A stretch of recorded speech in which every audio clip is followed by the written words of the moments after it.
นั่นแหละ เอาว่าเจ้าบดีเฮากิ เห็นอยู่ในคลิปสบายดีกล้องไอ้ก่อน สบายดีอีหยังสิไปเลยบ่มาอีกบ่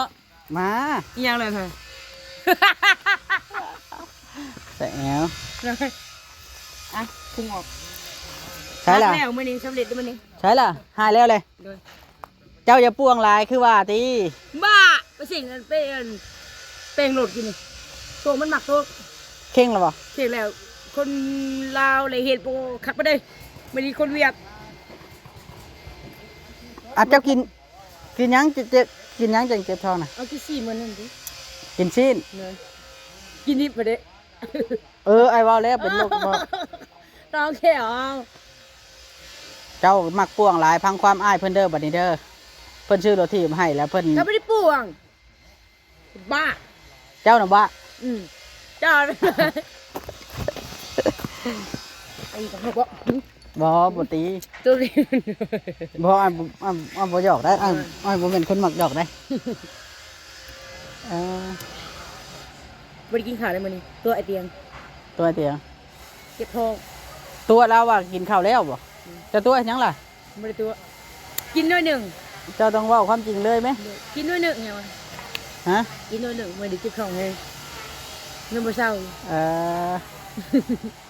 ถ่ายออกมาบิวเว้ย มีแต่เลือดบ่ เ จะถ่ายเป็นเลือดบ่ นี่ไม่มีกระถ่ายเนาะพวกในของน้ำ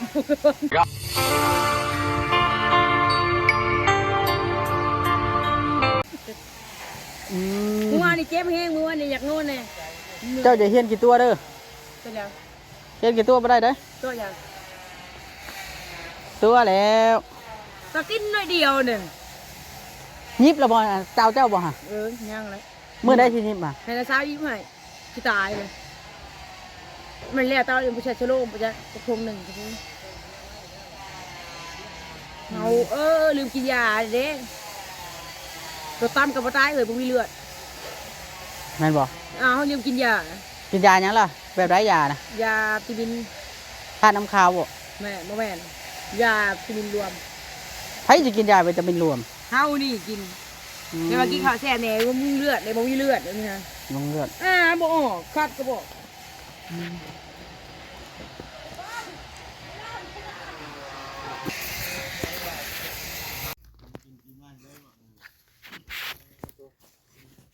สบายดี สบายดี ดีเนาะ เราถางหญ้าคู่มือพี่น้องยังได้แล้วเยอะ บ่แล้วทางกูก็บ่แล้ว ทางมันโปรเซสเกิดไปเลย โอ้ฮ้อนแท้บ่ชาลีเจ้าบ่ได้ฮ้อนปานใดดอกเจ้า ห่อนอยู่พอกัน คอยเจอน้องดำกินนี่ ได้ด้วยใส่ อยู่เพื่อนเรา ถ่ายผ่านบ่ แล้ว แล้วเลย แม่นเรียบร้อยแล้วได้เพิ่นว่าบาทนี่บ่ไปลิ้นแล้วได้ บ่ได้ถามเพิ่นว่าได้เท่าไหร่ บ่เอาลงไปหาเพิ่นน้อยเดียวไอ้เตียงเราอยู่หันแล้วก็กำลังมาเอาไปตามหลังเพิ่นแหละ อ๋อเตียงก็ต้องขับไปหาน้องน้ำบอก โดยมาเบิ่งบ่าวแสนนอนก็เด้อ เด้อ สบายดีบ่าวแสนเป็นได เพิ่นรับแล้วจะกวนเพิ่น เจ้าอยากนอนบ่ โอ้ย พักผ่อนบ่อยู่ได พักผ่อนกับมวยกันพักบัตร สบายดีก่อน เอาเลย สบายดี ไม่ดีบัตรนี่สบายดี บ่แม่นเจ้าเอ็ดซื่อตัดคลิปบ่ตัดคลิปแล้วพักผ่อนเลยบ่ คอยเห็นนะนัท ทั้งหมดเลยฉันอยู่ คอยเห็น เมื่อยบ่ ถ่ายคลิปเลย เมื่อยบ่ แล้วกลับมาฮอดนี่นะ เมื่อยบ่เลยจะได้ กระถ่ายคนถ่ายคลิปแล้ว เออน อนพักผ่อนหาบัตรนี่ก็มันง่วงนอนแน่แหละ ช่าง บ้าเดี๋ยวพระนี่นะ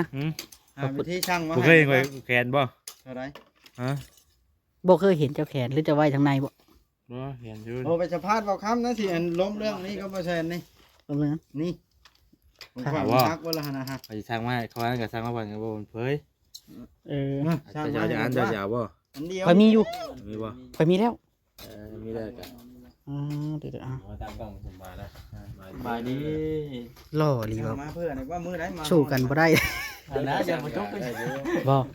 วันมือเดียวสองมือเดียว ผู้บ่าวชาวดำนะ ว่าจะ ได้เนาะ บ่าวชาวดำมันหยอกเจ้า ไปหาเราหรือเปล่า น้องดำน้อยหนึงสิ ได้อยู่หันบ่ ได้อยู่หันละไอเตียงท่าจะแล้วนะ เออ ตั้ง ตั้ง เดี๋ยวนี้ก่อนสิครับไปหาเราอยู่ เตรียมไว้อยู่ อันนี้บ่ ตั้งแต่นะบ่ไว้บ่ใช่ เพิ่นย่างของ มันหลุดเนาะ อันนี้มันรุ่นอลี ว่าเนาะเห็นแต่เหิงแล้วตอนนี้ กำลังมาฮอดบ่ ฮะ กำลังมาฮอด แม่นๆกำลัง ชื่อไว้เนาะ หัวเดิงได้จัง กำลังมาฮอดกินนี่ เออ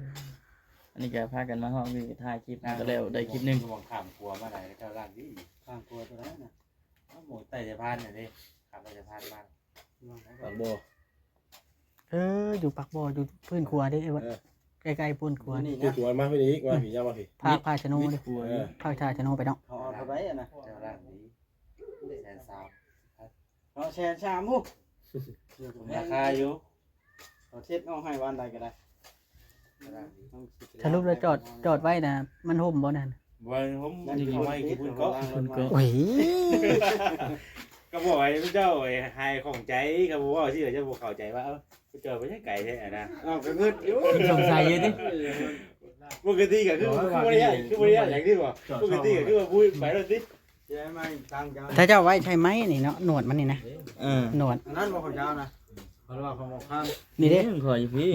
ของว่าบุญเผยนี่ แม่งชันข่อยนะ นี่สิแล้วเมื่อไปมันก็โคไปเบิดสิไรกันมือเธอไปก็โคไปเบิดสิไรกัน ใช่อันเดียวกันเนาะตันเนาะ แม่น